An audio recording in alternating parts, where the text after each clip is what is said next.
So let's look at the problem of creating a copy of an object. So normally when we set up an object, like so here we have an employee class, right? So the employee has some instance variables, name and salary, and here is a constructor for this class, right? And we are able to, for example, in this case, update the name. So we have an accessor, a mutator method, which rather allows us to update the name of such an object. So now if we set up an employee E1 with a particular name, right, and then we assign E2 to be the same as E1, then what happens is that we have only one employee object, right? So we have a name and we have a salary, and we have E1 pointing to this, and after this assignment E2 is pointing to the same object, right? So we have only one actual object in memory with two variable names pointing to the same thing. So now if I say set the name with respect to E2, unfortunately the name with respect to E1 also changes. So there is a kind of a side effect because this assignment operation only aliases these two names to point to the same object. So what happens if we really want two distinct copies? So we want E2 to be a faithful copy of E1. So it takes all the values that are there in E1, and this is what happens when we have these simple variables like integers, right? If we say x equal to 5 and then we say y equal to x, then y also gets the value 5, but y and x are not pointing to the same location. So afterwards if we manipulate y, x doesn't change, and if we manipulate x, y doesn't change. So it's a one-time copy. So we really want a copy of an object, right? So we really want a disjoint copy more or less. So in this case, what we can do is we can kind of clone an object, right? So the object, capital O object, the root of the Java hierarchy defines a method called clone.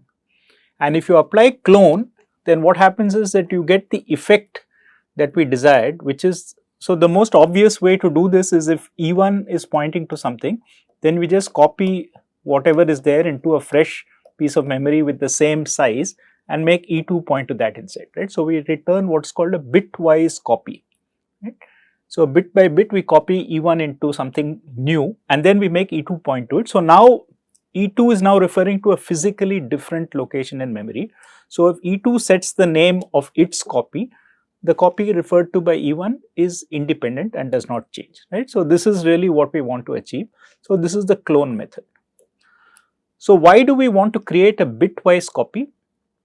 Well, from the perspective of the object hierarchy, object is sitting high up and it doesn't know the private structure of any objects below it. In particular, it does not know that an employee object's data is organized in this way, nor does it know in what order it is or how it is stored.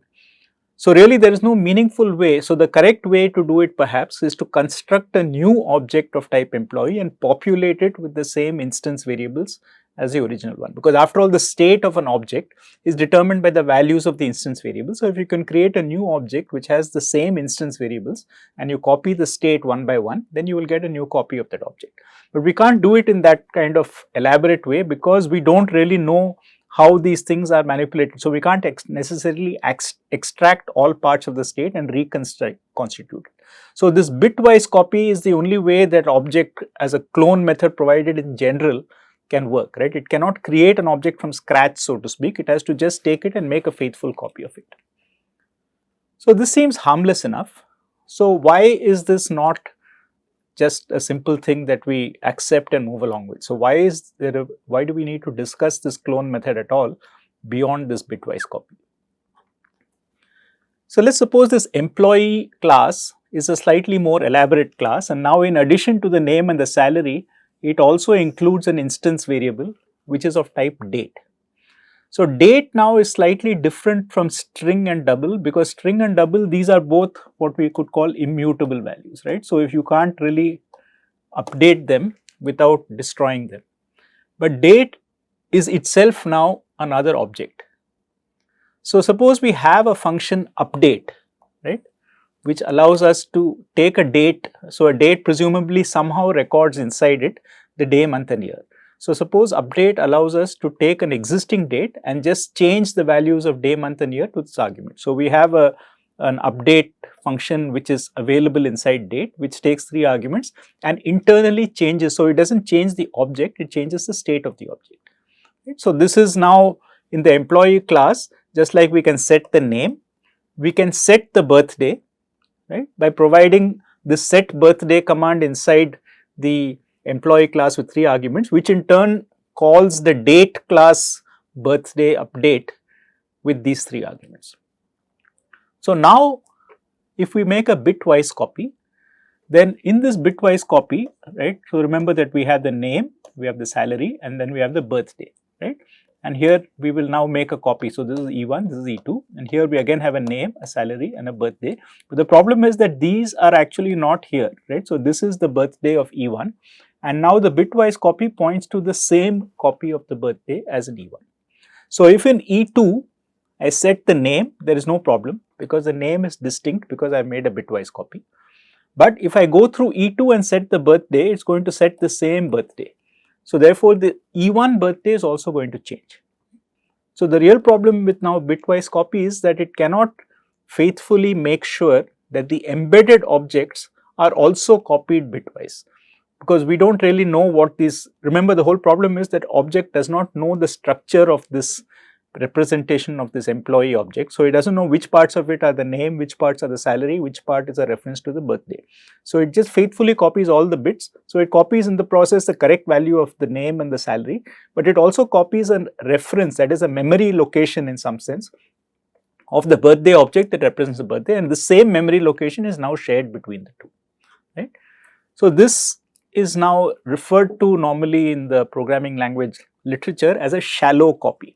Right. So, we are copying at the top level, we take an object and we make a faithful copy of all the bits in the object, but we have no semantic information to make a more detailed copy internally of the nested objects. So, if we have a shallow copy, then obviously the corresponding improvement that we would like is a deep copy. Right. So, what does a deep copy do? It will look inside an object and see if there are nested objects. If there are nested objects, it will recursively make copies of those nested objects. So, in this case, the birthday will also be copied at the date level. So, there will be 2 objects of type date created, one for the original E1 and one for E2. So, it is a recursive copy which goes down the semantic structure of the object. So, in order to get a deep copy, we have to implement it ourselves, because as we said, object has no access to the internal structure of an arbitrary class. So, if we want employees to be capable of doing a deep copy, then we have to re-implement this clone. So, we have to override the clone method from object, right. So, we write a new clone. So, what does this clone method do? Well, here is a simple way to do it. You first use the superclass clone. So, you take the object clone and make a bitwise copy, and now you recognize that this birthday is also something that needs to be cloned. So, you make a bitwise copy of the birthday object, and now we assign, so we have created a new employee object which is a bitwise copy of the old employee object. Now, this includes a reference to the old birthday object which we do not want. So, we make a new birthday object by making a bitwise copy of the birthday thing, and we assign the birthday value of the new employee to be this new birthday object that we created. So, we have basically done a nested copy, right. So, we first copied this whole thing, and then this thing was pointing here. So, we made a copy here, and then we make this new E2 point here. So, in this process now everything is done. We do not have any overlap between E1 and E2. They both have a separate copy of the name, a separate copy of the salary, and there are 2 birthday objects, one pointed to by E1, one pointed to by E2. So, there are a few things to note in this, right. One is that the object version of clone returns an object because it has to be applied in many different contexts. So, it is the classical way of using the most generic return type object as the kind of polymorphic return type. So, what we want here is to make sure that when we clone an employee object, we get back an employee object. So, actually we have to call super.clone, right, and cast its return value. So, we have to make it an employee so that we can then assign it to an employee name. Now, remember that a subclass cannot point to an object of the superclass. The other way is around. An object can point to anything, but nothing else below an object can point to an object. And the other thing that we have done is that we have actually made this version of clone returns something which is different from object. So, this is normally not the case, right. So, in fact we said very specifically in one of the earlier lecture about the equals, right. If we want to override the equals in object, we have to make sure that we write an equals method which returns a date, returns an object, right. If we do it for date or employee, it will not override in the strict sense. But clone is a very special method. So, in the case of clone, when you override, if you change the return value, it's allowed. So, Java allows this in this particular case for this particular function. So, you have to do these two things in order to do a deep copy. You have to first invoke the shallow copy of object and you have to invoke it repeatedly. Okay. So, you have to make sure that you get these things. So, technically possibly this also should be a date here which I missed. There should be one more cast here, because we even when we deep shallow copy the birthday part, again it will return as an object. So, if we want to assign it to a date component here, then we have to make a suitable cast of that. So, we are allowed to change the return type and we must in some sense cast it in order to get the return type to be the one that we want. So, again it would seem that deep copy is a very simple thing. Of course, we have to leave it to the class itself and not to object, because object cannot look into it. So, what could go wrong with a deep copy, right? So, the problem with this is the hierarchical nature of the Java class hierarchy. So, once I say that employee allows a deep copy, it has its own version of clone, then that clone is now visible below the hierarchy, right. So, if I now extend employee with a manager, then manager will also inherit the clone from the most recent ancestor, which is employee. So, suppose now that we have this manager class which extends employee and it has not one date but two dates. It gets a date from the parent class employee. So, it has these three private fields which it cannot even access, right. So, it gets this, but it also has a new date, say the promotion date, right. So, the manager has a birthday and also the date on which they got their promotion.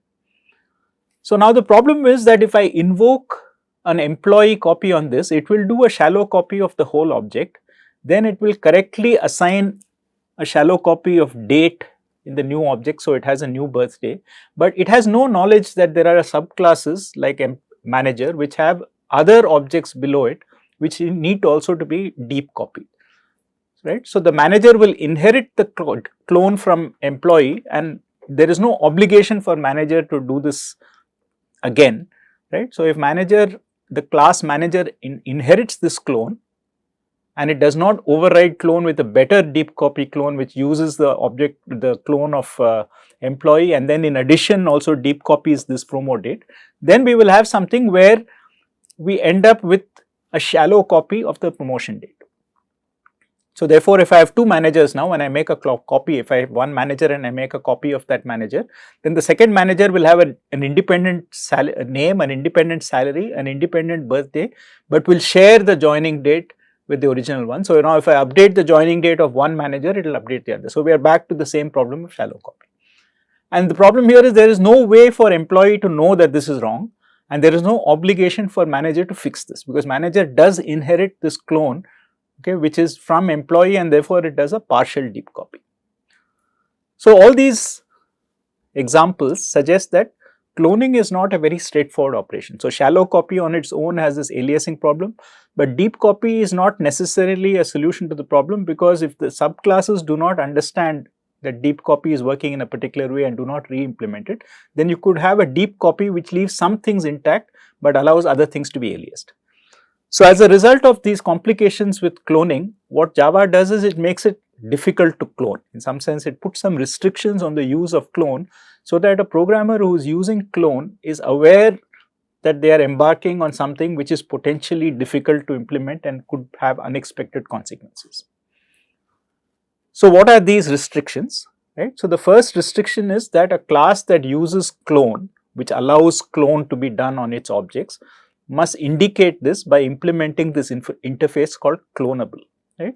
So, clonable, so we have to change the heading of our employee to allow clonable, and if we allow clonable, then this object clone can be invoked on it, right. If we do not invoke clonable, we do not implement clonable, then this will give a compiler error saying that this class is not a candidate for clone to be applied. So clonable does not do anything, right? So clonable is just an indicator. It's like a Boolean value. It's just saying that this particular class is an instance of the interface clonable. So this we have seen before, but here it's just a marker, what's called a marker interface. It doesn't have any functions that need to be implemented. So to implement clonable, this class has to do nothing else except declare that it implements clonable, right? So that is the first step. So with this first step, what you get to do is to use the object clone. Now, as we said, the object clone will be a shallow copy. So ideally, you would also like to use your own clone. So we want to redefine, okay, we want to override the clone that is there in object.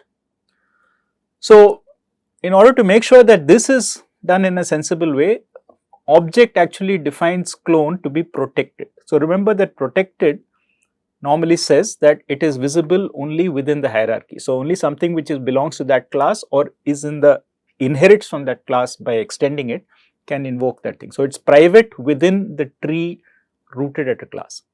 Okay. But in this case, it is a little stronger than that. Again, clone kind of has some peculiar specific restrictions associated with these common things, right? So we saw that clone, when you override, you can expand its, you can change its return type. Well, here one thing that clone guarantees is that if you do not change its type from protected, right, then this will be allowed, right, because an employee is applying clone to itself, okay, but you cannot invoke clone from outside, right. So you have to actually, so even this technically, this particular code has to be sitting inside employee. So a class other than employee is not allowed to invoke the clone object if you leave it as protected. So if you want other classes to clone, not only must you implement clonable, you must also redefine clone to be public, right.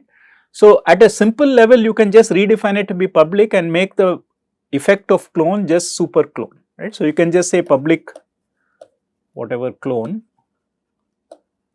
so employee say, right, and you can say return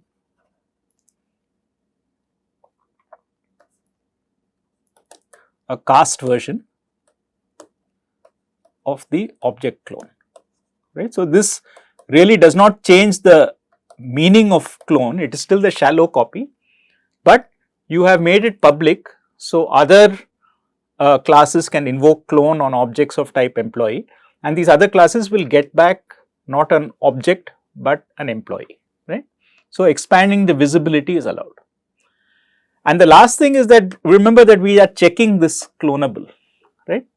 So in effect, the object clone is checking that the class that is calling clone, on which clone is being called rather, implements the clonable interface, and therefore there is a clone not supported exception which it could throw. So if you actually call clone and the class does not implement this interface, then you will get this exception. Now remember that when you extend or override a function with some kind of a that throws an exception, a checked exception like this, then you must either continue to throw that checked exception or you must fix it, right, you must catch it. So therefore, if now we also write this clone thing, we must, the simplest way is to just continue to throw clone support exceptions. So we continue the same exception generating mechanism which is there in object. So if somebody calls this, they will also likely get this exception in case for some reason it is not available. Of course, we have made sure that we do this only when we have done clonable, so it is not likely to happen, but syntactically we cannot avoid this. The other thing is that if I actually call clone from anywhere now, okay, this means that any copy of clone which I write anywhere in principle throws this checked exception. So we always have to use clone in a try block. So this is a little bit of a nuisance, but again it forces people who are using clone in their code to think about what they are doing with the code. So the whole purpose of all this is really to make it sort of difficult to use clone under the assumption that clone is a tricky thing and maybe you do not need to use it. So it is debatable whether you actually need to clone objects like this or not, right. And so Java says if you really insist on using the default clone mechanism, then make sure that you do all these extra things to understand that you are doing something which is potentially harmful. Right. So, to summarize, making a faithful copy of an object is not a simple thing, right? We have the shallow copy and deep copy, but making a faithful copy involves a lot of other semantic issues.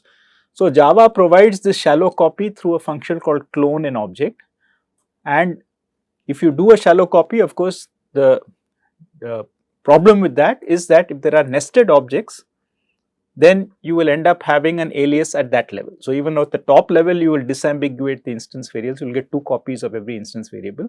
If the instance variable is pointing to an object, then you will only get two copies of the address to the object. So, then you will have to make sure that you clone that instead, and that is a deep copy. So, then this cannot be done at the level of object because object does not have access to the internal structure. So, deep copy has to be implemented by the class, right.